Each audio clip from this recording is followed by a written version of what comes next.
The year 570. Mecca. A massive army of 60,000 soldiers is approaching with 13 war elephants. Their target? To destroy the Kaaba, the house of Allah. The Meccans are helpless. They have no power to fight. But Allah is preparing a miracle, not just to protect the Kaaba, but for a baby who will be born in this city 50 days later. A baby who will be the salvation of humanity. And Allah is announcing his arrival to the world. Tiny birds, small stones, the destruction of a 60,000 strong army. Today, we will learn about Surah Al-Fil and this incredible event.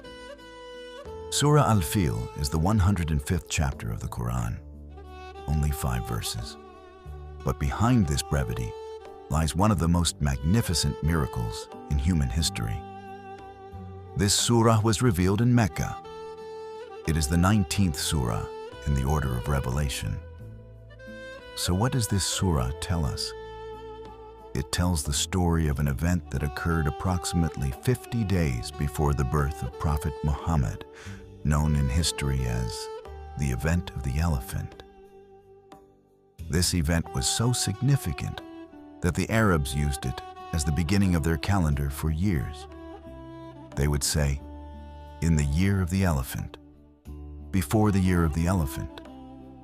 And in this very year of the elephant, 50 days later, a baby would be born in Abdulmuttalib's house, Muhammad. This event was what Islamic scholars call irhas, a miracle, meaning extraordinary events that occur before prophets make their claim to prophethood, preparing people for a prophet's arrival.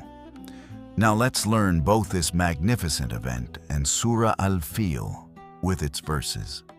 First, let's recite this blessed surah together. Bismillahir-Rahmanir-Rahim.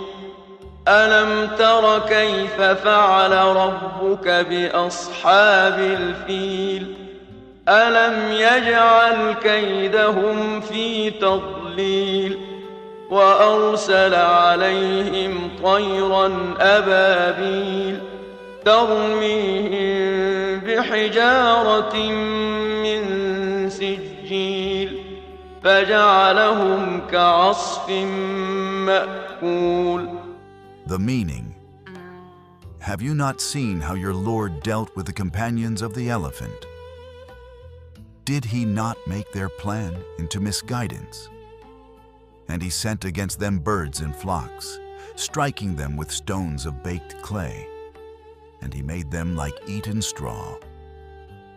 Now let's listen to the story behind this short but profound surah. The 6th century. Yemen was under the control of Abyssinia. There was a commander named Abraha al-Ashram, the governor of Yemen for the Abyssinian king. The nickname al-Ashram, meaning split-lipped, came from a wound he received in battle. Abraha was a powerful Christian ruler, and he had a grand plan. Every year, thousands of Arabs would go to Mecca, to the Kaaba, for pilgrimage. This was not just a religious center. It was also a center of trade, politics, and culture. Abraha thought, why can't I draw the Arabs to Sana'a? And he built a magnificent cathedral in Sana'a.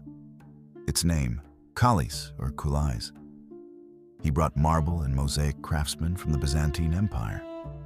The beauty and grandeur of the cathedral were legendary. Then he sent messengers to various regions. Now come to Sana'a for pilgrimage. Visit the Kaalis Cathedral. But no one was interested. For the Arabs, the Kaaba had been a sacred place since the time of Prophet Ibrahim and Prophet Ismail. No building could replace it. Abraha's disappointment turned to anger. One day, an Arab from the Kinana tribe secretly came to Sana'a. He entered Abraha's magnificent cathedral, and he defiled the place and escaped. According to some narrations, he even burned the church. This was the last straw for Abraha.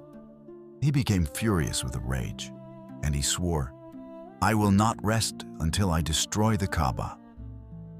But his real intention was not just this.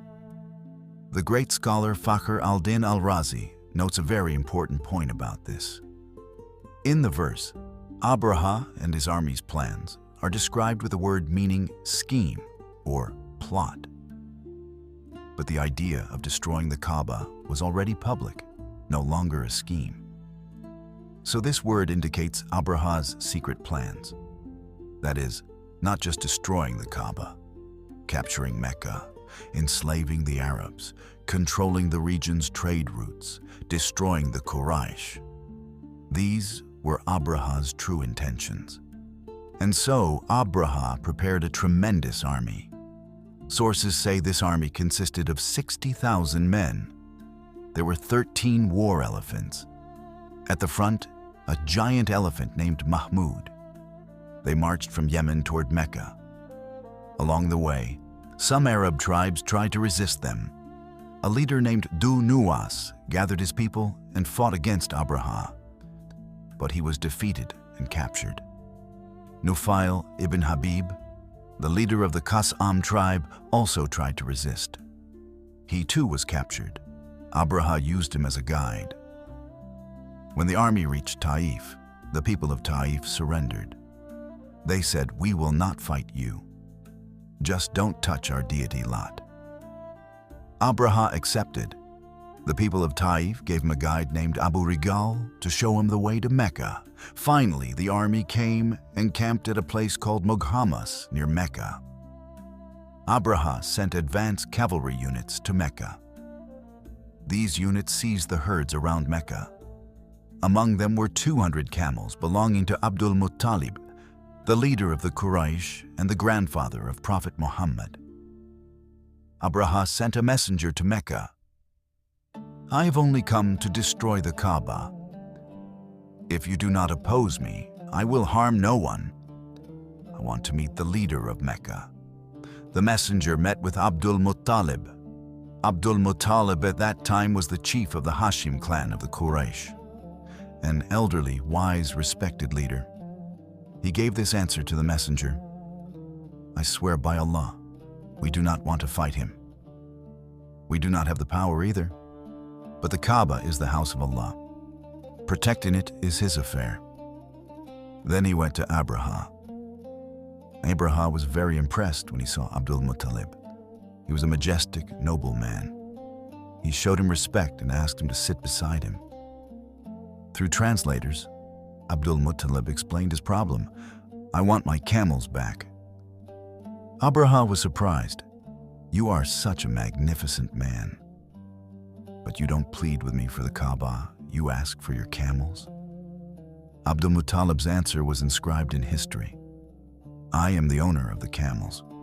Protecting them is my responsibility. The Kaaba also has an owner. Protecting it is his affair." Abraha returned the camels. Abdulmuttalib returned to Mecca. He told the people about the situation. "Abraha will attack tomorrow. We don't have the power. Withdraw to the mountains, save yourselves." The Meccans left their homes and belongings and climbed to the mountains and hills. Abdulmuttalib, with his sons, went to the Kaaba.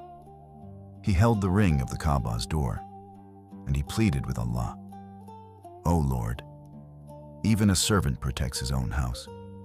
You too protect your own house. Do not allow their cross and power to triumph over your power." He prayed like poetry: "O my Lord, I protect my own property. I trust in you. You too protect your sanctuary. Do not leave them with their crosses. Let them not defeat your power." Then he left his son Abdullah near the Kaaba to watch what would happen. Abdulmuttalib and the other Meccans withdrew to the mountains. And they waited. The next morning, Abraha gave the order to attack. The army moved toward the Kaaba. The giant elephant Mahmud was walking at the front. But when they approached the Kaaba, something incredible happened. The elephant Mahmud did not move from its place. The soldiers forced it, whipped it, beat it. The elephant knelt down. It absolutely would not go toward the Kaaba. Then they tried turning the elephant in a different direction, toward Yemen. The elephant immediately stood up and ran. They turned it toward the north. It ran again. They turned it east. It ran again. But when they turned it toward the Kaaba, it knelt down again and would not move.